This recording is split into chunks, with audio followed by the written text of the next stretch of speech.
news, actually. But no, but thank you, Maggie and Magdi and Obedia, thank you. It's good to have many leaders who can pick up in the gaps when somebody's absent. But I did want to share with you a little bit more about Dan's departure. Everything is good. Dan and Vicki are good. They just, they really wanted to retire. When they came here, they had been in the throes of retirement and were coaxed out of that, and we are so thankful that they were here. You know, who the Arabic Baptist Church is in a large part dependent upon the relationship between Raouf and Dan. And so we appreciate Dan so very much, and he will continue to be a part. He will be away for a time. He's going to be doing some other ministry work, but then he's going to come back. He said that this is his home church, and he is very invested in Grace Baptist and in the Arabic Baptist Church. So he will be back. So we will miss him immensely, but he's not gone for good, and he's always in our hearts. And it's one of those situations where, you know, we're not going to just miss Dan being the pastor, but Vicki being the pastor's wife, because that's no small feat. They are, I mean, pretty much co-important, you know, and kind of like Carol and Raouf, you know, they're both extremely important. So we're going to miss them in their roles, but they will be back. And so I think one of the things we kind of just kept hoping that they would, that Dan would stay, and so I think we just kind of kept bestowing more titles on him, you know. And he was the interim pastor, and then the permanent interim pastor, and then, so now I guess he'll be pastor emeritus when he comes back. So pray for Dan and Vicki. They will be traveling to Mississippi, and they kind of come back and forth and stuff. And as you know, Dan's beloved grandson who plays baseball, and Dan's reliving his childhood through Zach and everything. So it's just good for them to be able to really retire. And I'm sure he'll still be doing some field time and stuff here and in other places, perhaps even around town. But the exciting thing was that Dan repeatedly told me that this was the best of the years of his ministry. I mean, that's pretty awesome, to be, you know, 50 years in the ministry and then for God to save the best for last. And that was pretty awesome. And I really kind of think that maybe he's not retiring, he's just going to a new field. I think he's going to be in the CIA. Because I worked pretty closely with Dan, I never had a clue. I mean, I knew that he kind of joked about it and stuff, but I didn't know he had set the date and said, okay, this is, you know, and I was like, what? I mean, this morning the deacons were telling me, I was going, what? I mean, my jaw just dropped, and I thought I'd gotten past that in seminary when I was in counseling school. You know, you don't have the drop jaw syndrome. You just kind of go, oh, really, really? Well, when Bill was telling me this morning, my jaw just dropped, and Bill said, I think that's going to be the look that's going to be on a lot of people's faces when we announce that. The same look that's on Mike's face right now, just going, what? So anyways, we will be missing him, but we are so thankful for Dan and for Vicki, and so pray for them. Continue to pray for them. And I thought that, you know, this is a time of change. And when we are in a situation of change, I mean, we like to think that we're so strong and our faith is so strong that we don't have any concerns. We don't have any anxiety. We don't have any fear. But that's just not true. We have those things. And it's okay to have those things. I mean, you know, is fear a sin? Well, if it's chronic, long-term, not having faith in God, yes, but fear is a very real thing. And it's a gift from God because it's a protective thing for us. And so each one of you has had something fearful in their life that you feared. And it's not a bad thing. I was listening to a book on tape recently by Steve Arterburn. He was talking about this young lady who had no sense of pain. She couldn't feel pain at all. And you would think, well, that'd be great, man, because I personally have some foot issues and stuff, and it's painful. But you think, you know, she had to have like almost a bubble around her because all kinds of things. She couldn't eat soup because she'd burn her mouth and wouldn't know it. She'd constantly be biting on herself. She could run into something and be cut, and she wouldn't know it. It wasn't good for her not to feel pain. And the same thing is true of us. It wouldn't be good if we didn't have some fear about some things. So I want you to think for a minute, what's your most fear? We all have this special fear. How many of you here, there's two camps. This is just one area of life. How many here fear snakes? How many fear snakes? See, I have no fear of snakes. Snakes do not concern me. How many fear bugs?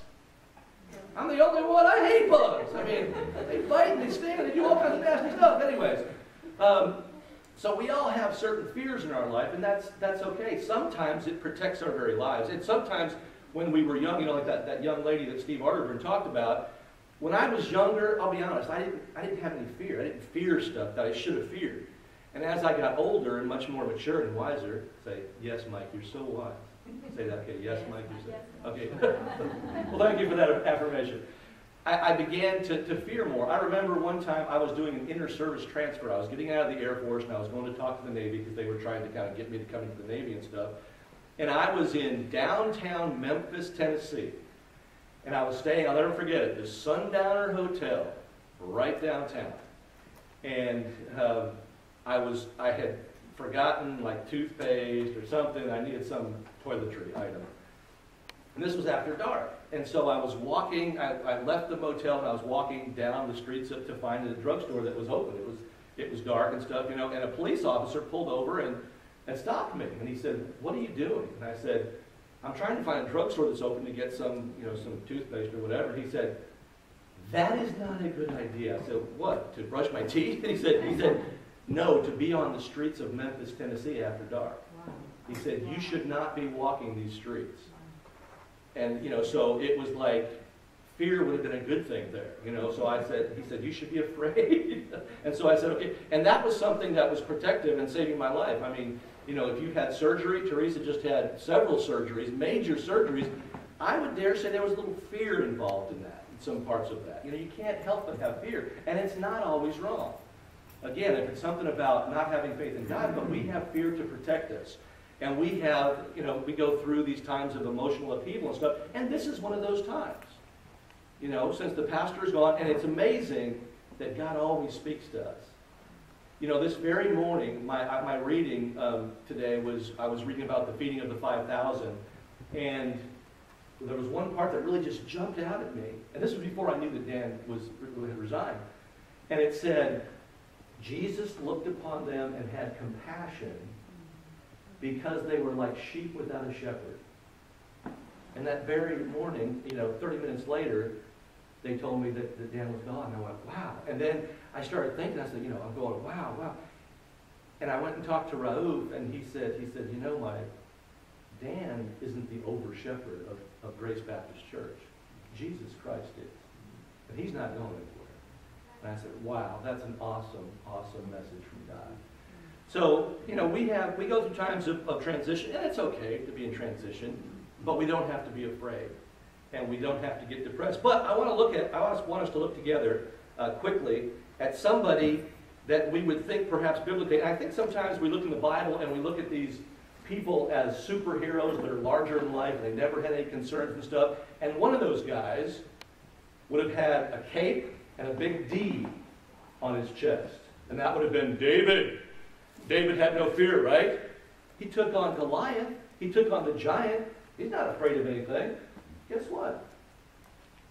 David was afraid. Have you read the Psalms? David was afraid. Now, in that situation, he wasn't afraid, but later on, when he became a little, perhaps, more mature and a little wiser, he was concerned. Several people tried to take David's life. Most notably, perhaps, was Saul. Saul had been, pretty kind to him at one time, but then he said, "Oh, David's the usurper. He's going to take my place. Can't have that." So what was he trying to do? He was trying to kill David. Later, his own son would try to kill him. Absalom would try to kill him. So he had some people, and he had some reason to be concerned. So David went through times of fear. He went through times of depression. He went through times of doubting. He went through all these things, and it was okay, because what did God call David? A man after God's own heart. So we know that it was good, and it was okay for David, and he poured it out in these Psalms, and he poured it out before the Lord, and he was honest with God. And sometimes he said, "God, all these people around me, they're trying to kill me. What are you doing about this? What's going on?"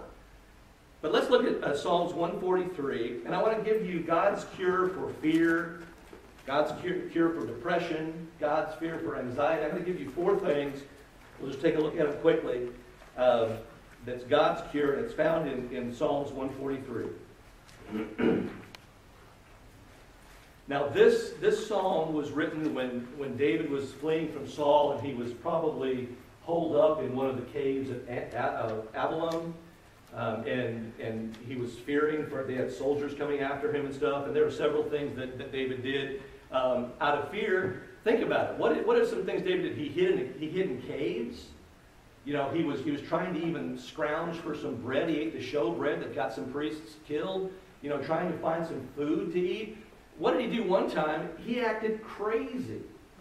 Remember, he acted insane. He had dribble coming down his beard and all this kind of stuff, and he was scrabbling around the ground and stuff. And he acted crazy before King Achish in Gath. Now, who else do we know that came from Gath in Philistia?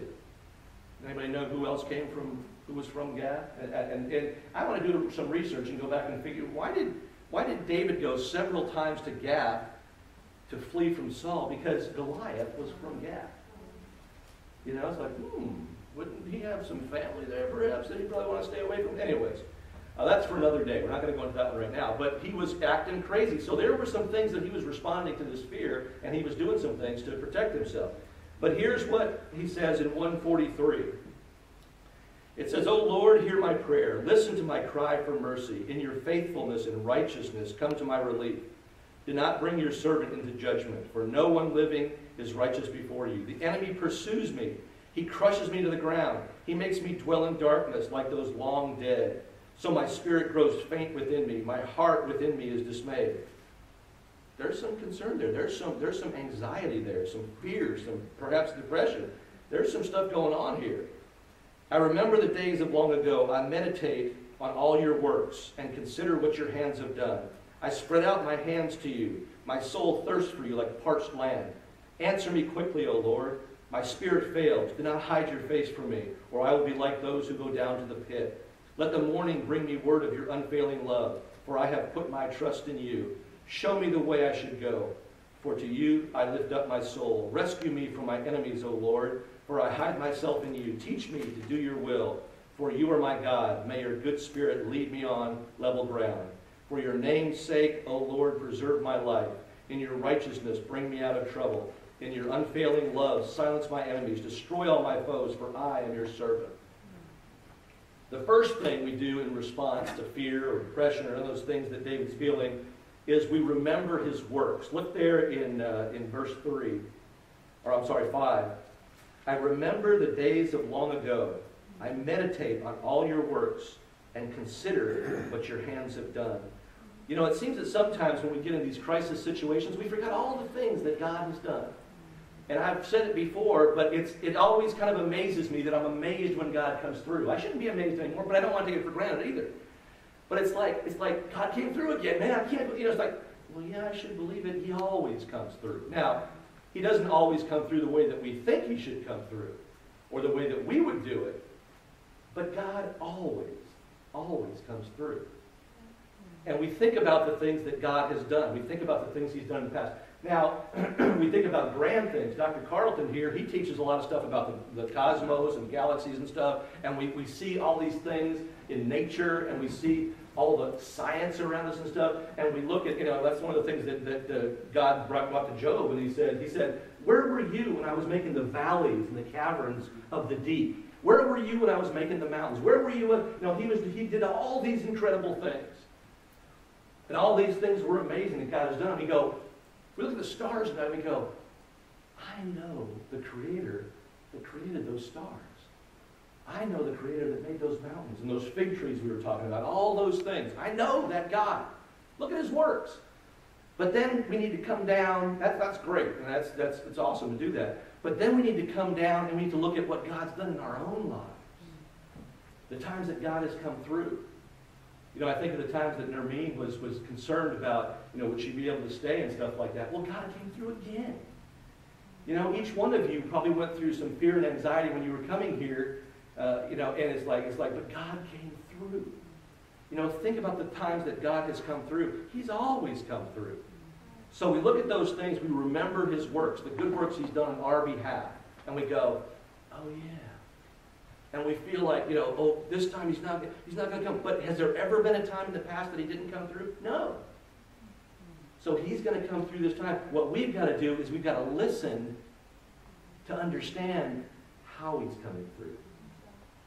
Because often it's not the way we think it should be. When he does this, then I'll know he's coming through. Well, guess what? I've called that shot wrong many times. Because I think that's what I would do. Well, guess what? You can be thankful I ain't God.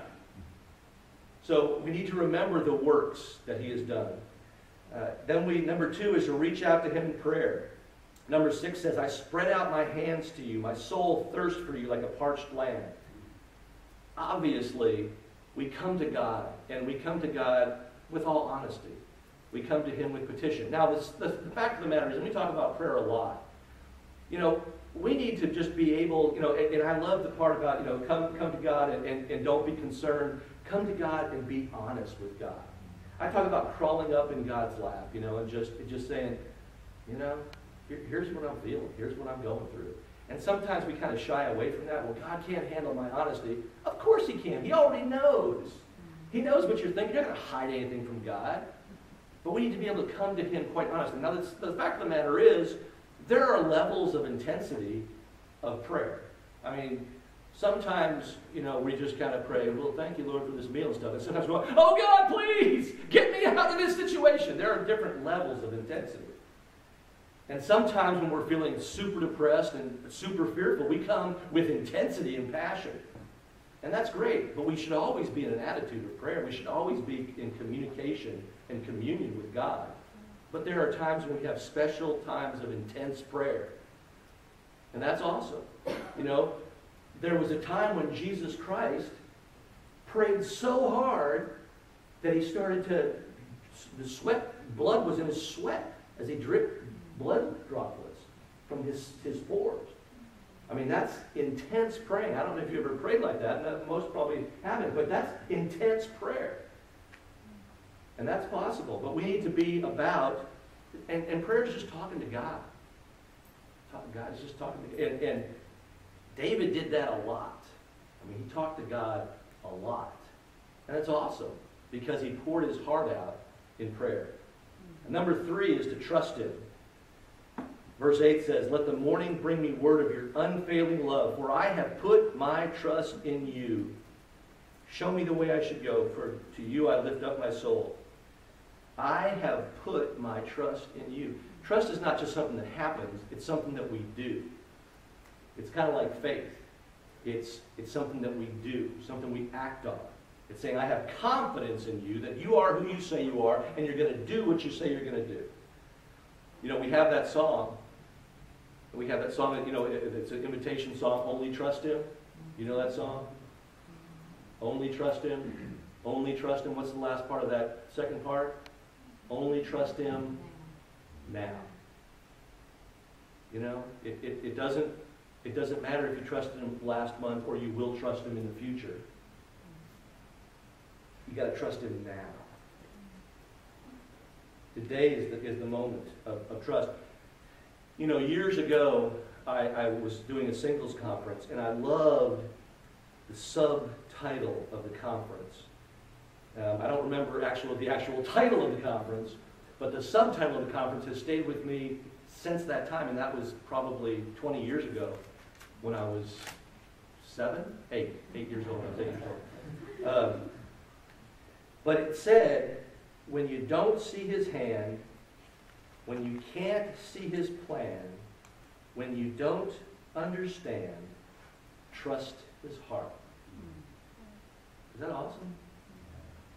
When you don't see his hand, sometimes we don't see what God's doing. Sometimes we don't see the hand of God. We're going, God, I know you're leading me here, but I'm not seeing how this is kind of developing, And most times in my life, I've asked for God. When I've had major changes in my life, I said, God, just give me a little view down the road a little bit. Let me kind of see 6 months maybe, no. 3 months maybe, no. A month, no. Just do it.